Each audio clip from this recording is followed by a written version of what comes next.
कहानियों की श्रृंखला में आज प्रस्तुत है मुंशी प्रेमचंद जी की लिखी हुई कहानी आंसुओं की होली। नामों को बिगाड़ने की प्रथा न जाने कब चली और कहाँ शुरू हुई। इस संसार व्यापी रोग का पता लगाए तो ऐतिहासिक संसार में अवश्य ही अपना नाम छोड़ जाए। पंडित जी का नाम तो श्री विलास था, पर मित्र लोग सिलबिल कहा करते थे। नामों का असर चरित्र पर कुछ न कुछ पड़ जाता है। बेचारे सिलबिल सचमुच ही सिलबिल थे। दफ्तर जा रहे हैं मगर पाजामे का एजार बंद नीचे लटक रहा है। सिर पर फेल्ड कैप है, पर लंबी सी चुटिया पीछे झांक रही है। अचकनियों बहुत सुंदर है। न जाने उन्हें त्योहारों से क्या चिढ़ती। दिवाली गुजर जाती पर वह भला मानस कौड़ी हाथ में न लेता, और होली का दिन तो उनकी भीषण परीक्षा का दिन था। 3 दिन वह घर से बाहर न निकलते। घर पर भी काले कपड़े पहने बैठे रहते थे। यार लोग टोह में रहते कि कहीं बच्चा फंस जाए, मगर घर में घुसकर तो फौजदारी नहीं की जाती। एक आधा बार फंसे भी, मगर घिघिया पुदिया कर बेदाग निकल गए। लेकिन अब की समस्या बहुत कठिन हो गई थी। शास्त्रों के अनुसार इस वर्ष तक ब्रह्मचर्य का 25 वर्ष तक ब्रह्मचर्य का पालन करने के बाद उन्होंने विवाह किया था। ब्रह्मचर्य के परिपक्व होने में जो थोड़ी बहुत कसर रही, वह 3 वर्ष के गौने की मुद्दत ने पूरी कर दी। यद्यपि स्त्री से कोई शंका न थी, तथापि वह औरतों को सिर चढ़ाने के हामी न थे। इस मामले में उन्हें अपना वही पुराना धुनाना रंग ढंग पसंद था। बीवी को जब कसकर डांट दिया तो उसकी मजाल है कि रंग हाथ से छुए। विपत्ति यह थी कि ससुराल के लोग भी होली मनाने आने वाले थे। पुरानी मसल है, बहन अंदर तो भाई सिकंदर। इन सिकंदरों के आक्रमण से बचने का उन्हें कोई उपाय न सोचता था। मित्र लोग घर में ना जा सकते थे, लेकिन सिकंदरों को कौन रोक सकता है। स्त्री ने आंख फाड़ कर कहा, अरे भैया, क्या सचमुच रंग न घर लाओगे? यह कैसी होली है बाबा? सिलबिन ने त्योरिया चढ़ाकर कहा, बस, मैंने एक बार कह दिया और बात दोहराना मुझे पसंद नहीं। घर में रंग नहीं आएगा और न कोई छुएगा। मुझे कपड़ों पर लाल छींटे देखकर मछली आने लगती है। हमारे घर में ऐसी ही होली होती है। स्त्री ने सिर झुकाकर कहा, तो न लाना रंग। मुझे रंग लेकर क्या करना है? जब तुम ही रंग न छुओगे तो मैं कैसे छू सकती हूँ? सिल्वी ने प्रसन्न होकर कहा, निसंदेह यही साधु स्त्री का धर्म है। लेकिन भैया तो आने वाले हैं, वह क्यों मानेंगे? उनके लिए भी मैंने एक उपाय सोच लिया है। उसे सफल बनाना तुम्हारा काम है। मैं बीमार बन जाऊंगा, एक चादर ओढ़कर लेट रहूंगा। तुम कहना इन्हें ज्वर आ गया, बस चलो छुट्टी हुई। स्त्री ने आंख नचाकर कहा, ऐ नोज, कैसी बातें मुंह से निकालते हो? ज्वर जाए मुद्दई के घर। यहाँ यहाँ आए तो मुंह झुलस दूं निगोड़े का। तो फिर दूसरा उपाय ही क्या है? तुम ऊपर वाली छोटी कोठरी में छिप रहना। मैं कह दूंगी उन्होंने जुलाब लिया है, बाहर निकलेंगे तो हवा लग जाएगी। पंडित जी खुल उठे, बस बस, यही सबसे अच्छा है। होली का दिन है, बाहर हाहाकार मचा हुआ है। पुराने जमाने में अबीर और गुलाल के सिवा और कोई रंग न खेला जाता था। अब नीले, हरे, काले सभी रंगों का मेल हो गया है, और इस संगठन से बचना आदमी के लिए तो संभव नहीं। हाँ, देवता बचे। सिलबिल के दोनों साले मोहल्ले भर के मर्दों, औरतों, बच्चों और बूढ़ों का निशाना बने हुए थे। बाहर के दीवान खाने के फर्श, दीवारें, यहाँ तक कि तस्वीरें भी रंग उठी थी। घर में भी यही हाल था। मोहल्ले की नंदे भला कब मानने लगी थी, पर नाला तक रंगीन हो गया था। बड़े साले ने पूछा, क्यों रे चंपा, क्या सचमुच उनकी तबीयत अच्छी नहीं है? खाना खाने भी न आए? चंपा ने सिर झुकाकर कहा, हाँ भैया, रात ही से पेट में कुछ दर्द होने लगा। डॉक्टर ने हवा में निकलने को मना कर दिया है। जरा देर बाद छोटे साले ने कहा, क्यों जीजी जी, क्या भाई साहब नीचे नहीं आएंगे? ऐसे भी क्या बीमारी है? कहो तो ऊपर जाकर देखाऊं। चंपा ने उसका हाथ पकड़कर कहा, नहीं नहीं, ऊपर मत जाइयो, वह रंग वंग न खेलेंगे। डॉक्टर ने हवा में निकलने को मना कर दिया है। दोनों भाई हाथ मल कर रह गए। सासा छोटे भाई को एक बात सूझी, जीजा जी के कपड़ों के साथ क्यों ना होली खेले, वे तो नहीं बीमार हैं। बड़े भाई के मन में यह बात बैठ गई। बहन बेचारी अब क्या करती। सिकंदरों ने कुंजिया उसके हाथ से ली और सिलबिल के सारे कपड़े निकाल निकाल कर रंग डाले, रुमाल तक न छोड़ा। जब चंपा ने उन कपड़ों को आंगन में अलगनी पर सूखने को डाल दिया तो ऐसा जान पड़ा मानो किसी रंगरेज ने ब्याह के जोड़े रंगे हो। सिलबीर ऊपर बैठे बैठे तमाशा देख रहे थे, पर जबान न खोलते थे। छाती पर सांप सा लौट रहा था। सारे कपड़े खराब हो गए, दफ्तर जाने को भी कुछ न बचा। इन दुष्टों को मेरे कपड़ों से न जाने क्या बैर था। घर में नाना प्रकार के स्वादिष्ट व्यंजन बन रहे थे। मोहल्ले की एक ब्राह्मणी के साथ चंपा भी जुटी हुई थी। दोनों भाई और कई अन्य सज्जन आंगन में भोजन करने बैठे तो बड़े साले ने चंपा से पूछा, कुछ उनके लिए भी खिचड़ी उचड़ी बनाई है? पूरिया तो बेचारे आज खा न सकेंगे। चंपा ने कहा, अभी तो नहीं बनाई, अब बना लूंगी। वाह रे तेरी अक्ल, अभी तक तुझे इतनी फिक्र नहीं कि वह बेचारे खाएंगे क्या? तू तो इतनी लापरवाह कभी न थी। जा, निकाला जल्दी से चावल और मूंग की दाल। लीजिए, खिचड़ी पकने लगी। इधर मित्रों ने भोजन करना शुरू किया। सिलबिल ऊपर बैठे अपनी किस्मत को रो रहे थे। उन्हें इस सारी विपत्ति का एक ही कारण मालूम होता था, विवाह। चंपा न आती तो ये साले क्यों आते, कपड़े क्यों खराब होते, होली के दिन मूंग की खिचड़ी क्यों खाने को मिलती। मगर अब पछताने से क्या होता है।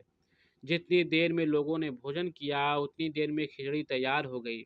बड़े साले ने खुद चंपा को ऊपर भेजा कि खिचड़ी की थाली ऊपर दे आए।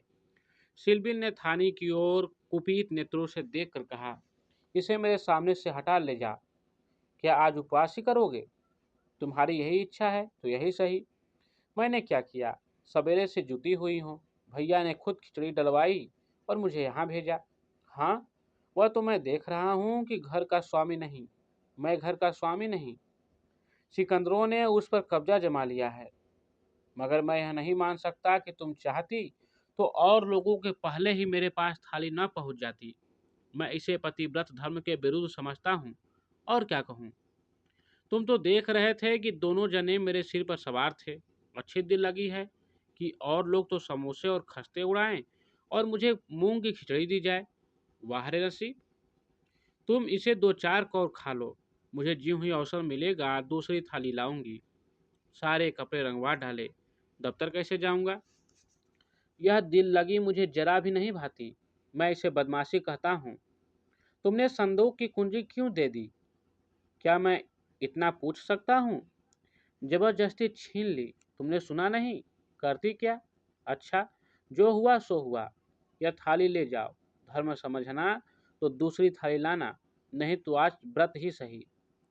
एकाएक पैरों की आहट पाकर सिलबिल ने सामने देखा। दोनों साले आ रहे हैं। उन्हें देखते ही बेचारे ने मुंह बना लिया, चादर से शरीर ढक लिया और कराहने लगे। बड़े साले ने कहा, कहिए, कैसी तबीयत है? थोड़ी सी खिचड़ी खा लीजिए। सिलबिल ने मुंह बनाकर कहा, अभी तो कुछ खाने की इच्छा नहीं है। नहीं, उपवास करना तो हानिकर होगा। खिचड़ी खा लीजिए। बेचारे सिलबिल ने मन में इन दोनों शैतानों को खूब कोसा और विष की भांति खिचड़ी कंठ के नीचे उतारी। आज होली के दिन खिचड़ी ही भाग्य में लिखी थी। जब तक सारी खिचड़ी समाप्त न हो गई दोनों वहां डटे रहे, मानो जेल के अधिकारी किसी अनशन व्रतधारी कैदी को भोजन करा रहे हों। बेचारे को ठूस ठूस कर खिचड़ी खानी पड़ी। पकवानों के लिए गुंजाइश ही न रही। 10 बजे रात को चंपा उत्तम पदार्थों का थाल लिए पतिदेव के पास पहुंची। महाशय मन ही मन झुला रहे थे। भाइयों के सामने मेरी परवाह कौन करता है। न जाने कहाँ से दोनों शैतान फट पड़े। दिन भर उपवास कराया और अभी तक भोजन का कहीं पता नहीं। बेचारे चंपा को थाल लाते देखकर कुछ अगनी शांत हुई। बोले, अब तो बहुत सवेरा है, एक दो घंटे बाद क्यों न आई? चंपा ने सामने थाली रख कर कहा, तुम तो ना हारी ही मानते हो न जीती। अब आखिर ये दो मेहमान आए हुए हैं, इनकी सेवा सत्कार न करूं तो भी तो काम नहीं चलता। तुम्ही को बुरा लगेगा। कौन रोज आएंगे? ईश्वर न करें कि रोज आए। यहाँ तो एक ही दिन में बधिया बैठ गई। थाल की सुगंधमय तरबतर चीजें देखकर सहसा पंडित जी के मुखारबिंद पर मुस्कान की लाली दौड़ गई। एक एक चीज खाते थे और चंपा को सराहते थे।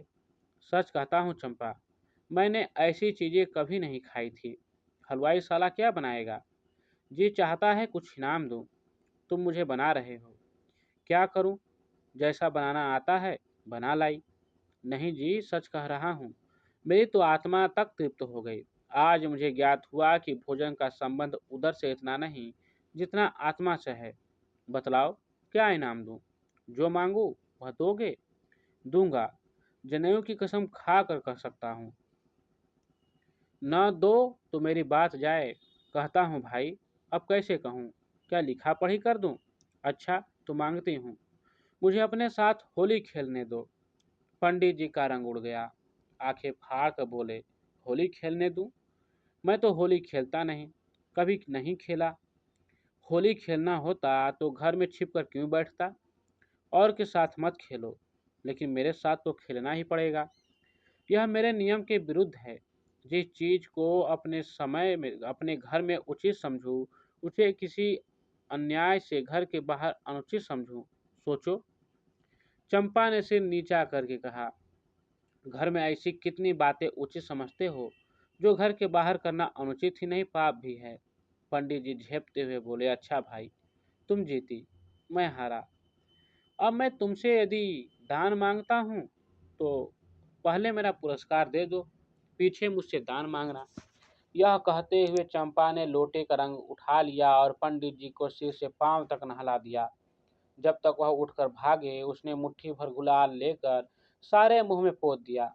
पंडित जी रोनी सूरत बनाकर बोले, अभी और कसर बाकी हो तो वह भी पूरी कर लो।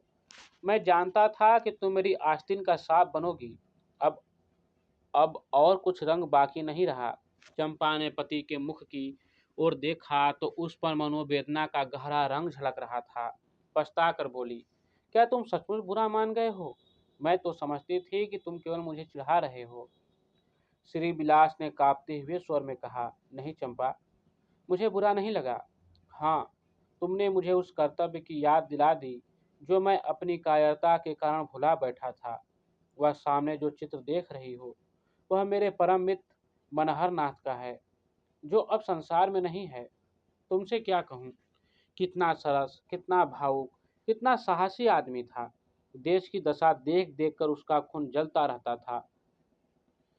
यही कोई उम्र रही होगी, पर वह उसी उम्र में अपने जीवन का मार्ग निश्चित कर चुका था।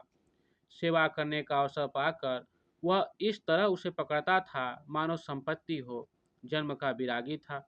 वासना तो उसे छू ही न गई थी। हमारे और साथी सैर सपाटे करते थे, पर उसका मार्ग सबसे अलग था। सत्य के लिए प्राण देने को तैयार। कहीं अन्याय देखा और भवें तन गई। कहीं पत्रों में अत्याचार की खबर देखी और चेहरा तमतमा उठा। ऐसा तो मैंने आदमी नहीं देखा। ईश्वर ने अकाल ही बुला लिया, नहीं तो वह मनुष्यों में रत्न होता। किसी मुसीबत के मारे का उद्धार करने को अपने प्राण हथेली पर लिए फिरता था। स्त्री जाति का इतना आदर और सम्मान कोई क्या करेगा? स्त्री उसके लिए पूजा और भक्ति की वस्तु थी। 5 वर्ष हुए। यही होली का दिन था। मैं भंग के नशे में चूर, रंग में सिर से पांव तक नहाया हुआ, उसे गाना सुनाने सुनने के लिए बुलाने गया तो देखा कि वह कपड़े पहने कहीं जाने को तैयार है। पूछा, कहाँ जा रहे हो? उसने मेरा हाथ पकड़कर कहा, तुम अच्छे वक्त पर आ गए, नहीं तो मुझे जाना पड़ता। एक अनाथ बुढ़िया मर गई है। कोई उसे कंधा देने वाला नहीं मिलता। कोई किसी मित्र से मिलने गया हुआ है, कोई नशे में चूर पड़ा हुआ है, कोई मित्रों की दावत कर रहा है, कोई महफिल सजाए बैठा है। कोई लाश को उठाने वाला नहीं। ब्राह्मण क्षत्रिय उस चमारी की लाश कैसे छुएंगे? उनका तो धर्म भ्रष्ट होता है। कोई तैयार नहीं होता। बड़ी मुश्किल से 2 कहार मिले हैं। एक मैं हूँ, चौथे आदमी की कमी थी। सो ईश्वर ने तुम्हें भेज दिया। चलो चलें। हाय, अगर मैं जानता कि यह प्यारे मनहर का आदेश है तो आज मेरी आत्मा को इतनी ग्लानि न होती। मेरे घर कई मित्र आए हुए थे। गाना हो रहा था। उस वक्त लाश उठाकर नदी जाना मुझे अप्रिय लगा। बोला, इस वक्त तो भाई मैं नहीं जा सकूंगा, घर पर मेहमान बैठे हुए हैं। मैं तुम्हें बुलाने आया था। मनहर ने मेरी ओर तिरस्कार के नेत्रों से देख कर कहा, अच्छी बात है, तुम जाओ, मैं और कोई साथी खोज लूंगा। मगर तुमसे मुझे ऐसी आशा न थी। तुमने भी वही कहा जो तुमसे पहले औरों ने कहा था। कोई नई बात नहीं थी। अगर हम लोग अपने कर्तव्य को भूल न गए होते तो आज यह दशा ही क्यों होती। ऐसी होली को धिक्कार है। त्योहार तमाशा देखने, अच्छी अच्छी चीजें खाने और अच्छे अच्छे कपड़े पहनने का नाम नहीं है। यह व्रत है, तप है। अपने भाइयों से प्रेम और सहानुभूति करना ही त्योहार का खास मतलब है। और कपड़े लाल करने से पहले खून को लाल कर लो। सफेद खून पर यह लाली शोभा नहीं देती। यह कहकर वह चला गया। मुझे उस वक्त यह फटकारे बहुत बुरी मालूम हुई। अगर मुझ में वह सेवा भाव न था तो उसे मुझे यूं धिक्कारने का कोई अधिकार न था। घर चला आया, पर वे बातें बराबर मेरे कानों में गूंजती रही। होली का सारा मजा बिगड़ गया। 1 महीने तक हम दोनों की मुलाकात न हुई। कॉलेज इम्तिहान की तैयारी के लिए बंद हो गया था, इसलिए कॉलेज में भी भेंट न होती थी। मुझे कुछ खबर नहीं, वह कब और कैसे बीमार पड़ा, कब अपने घर गया। सहसा एक दिन मुझे उसका एक पत्र मिला। हाय, उस पत्र को पढ़कर आज भी छाती फटने लगती है। श्री विलास एक क्षण तक गला रुक जाने के कारण बोल न सके। फिर बोले, किसी दिन तुम्हें फिर दिखाऊंगा। लिखा था, मुझसे आखिरी बार मिल जा, अब शायद इस जीवन में भेंट न हो। खत मेरे हाथ से छूट कर गिर पड़ा। उसका घर मेरठ के जिले में था। दूसरी गाड़ी जाने में आधा घंटे की कसर थी। तुरंत चल पड़ा, मगर उसके दर्शन न बदे थे। मेरे पहुंचने के पहले ही वह सिधार चुका था। चंपा, उसके बाद मैंने होली नहीं खेली। होली ही नहीं, और सभी त्योहार छोड़ दिए। ईश्वर ने शायद मुझे क्रिया की शक्ति नहीं दी। अब बहुत चाहता हूँ कि कोई मुझसे सेवा का काम ले। खुद आगे नहीं बढ़ सकता, लेकिन पीछे चलने को तैयार हूँ। पर मुझसे कोई काम लेने वाला भी नहीं है। लेकिन आज वह रंग डालकर तुमने मुझे उस धिक्कार की याद दिला दी। ईश्वर मुझे ऐसी शक्ति दे कि मैं मन में ही नहीं, कर्म से भी मनहर बनूं। यह कहते हुए श्री विलास ने तस्तरी से गुलाल निकाला और उसे चित्त पर छिड़क कर प्रणाम किया। आप सुन रहे थे मुंशी प्रेमचंद जी की लिखी हुई कहानी आंसुओं की होली।